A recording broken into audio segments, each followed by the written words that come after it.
YouTuber જ્યોતિ મલ્હોત્રા વિશે આપણે અત્યાર સુધી વાતચીત કરતા આવ્યા છે, પરંતુ તેમને પાકિસ્તાનમાં એવી સુવિધાઓ મળતી હતી જેના વિશે કદાચ કોઈએ વિચાર્યું નહીં હોય. હરિયાણાના હિસારથી જાસૂસીની શંકામાં ધરપકડ કરાયેલ યુટ્યુબર જ્યોતિ મલ્હોત્રાને પાકિસ્તાનમાં વીઆઈપી ટ્રીટમેન્ટ આપવામાં આવતી હતી.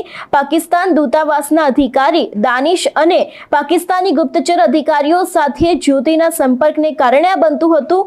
જ્યાં તેને મન થતું હતું ત્યાં તે જતી હતી. અત્યારે હાલ એવી પણ ક્યાંક માહિતી સામે આવી રહી છે.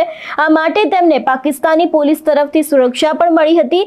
સામાન્ય રીતે જ્યારે કોઈ ભારતીય પાકિસ્તાન જાય છે ત્યારે તેને પોલીસના સ્તરે તેના ઉપર નજર રાખવામાં આવતી હોય છે. તે ફક્ત તે જ સ્થળોએ જઈ શકે છે જેનો વિઝામાં ઉલ્લેખ કરવામાં આવ્યો હતો, પરંતુ જ્યોતિ પાકિસ્તાનમાં હાઈ પ્રોફાઇલ પાર્ટીઓમાં હાજરી આપતી હતી, જ્યાં તેની મુલાકાત પાકિસ્તાની ગુપ્તચર એજન્સીઓના ઉચ્ચ અધિકારી સાથે થતી હતી.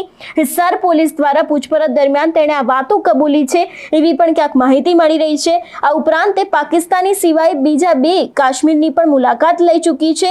તેણે ગુપ્તચર એજન્સીના અધિકારીઓ સાથે ઇન્ડોનેશિયાની બાલીની પણ મુલાકાત લીધી છે. તે નેપાળ પણ ગઈ છે. જોકે બહારનું યુટ્યુબ માટે વિડીયો બનાવવાનું હતું, પણ જ્યોતિનો ખરો હેતુ ભારતીય ગુપ્ત માહિતી એકત્રિત કરીને પાકિસ્તાનને આપવાની હતી.